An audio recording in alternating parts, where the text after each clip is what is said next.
When University of Washington student Amanda Knox left her hometown of Seattle in 2007 for a year abroad in Italy, she thought she was living the dream. Instead, her life spiraled into a very public nightmare.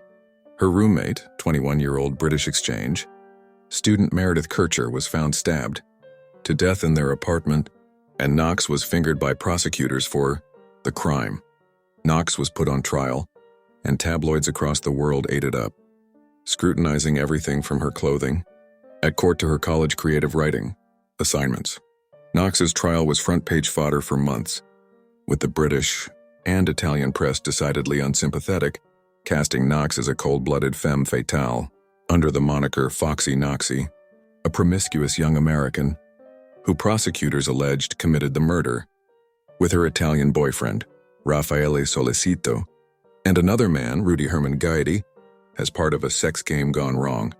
American coverage was more sympathetic, focusing on the lack of forensic evidence and painting the case as an anti-American witch hunt. In 2008, Gaidi was convicted of the murder after a fast-track trial and sentenced to 30 years in prison. In December 2020, he was granted permission by an Italian court to finish the rest of his sentence with community service. In a separate trial that started on January 16, 2009, Knox and Solicito were also convicted of the murder and sentenced to 26 and 25 years respectively, 2 years into their prison terms. On October 3, 2011, an appeals court overturned that decision.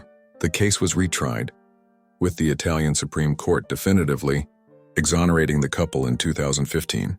After Knox was incarcerated, she wrote that if she ever were released, she'd want to work for the Innocence Project, an American nonprofit dedicated to overturning wrongful convictions via DNA evidence. She began devoting energy to that cause in 2014, delivering keynote speeches at Innocence Project events throughout the country, even while awaiting the High Italian Court's final decision. In recent years, she's widened the scope of her public advocacy and now focuses more on women who have been publicly shamed. In 2017, she became the host of the Scarlet Letter Reports, a Vice Media web series that explores the gendered nature of public shaming via interviews with publicly shamed women like feminist video blogger Anita Sarkeesian, actress Misha Barton, and model Amber Rose.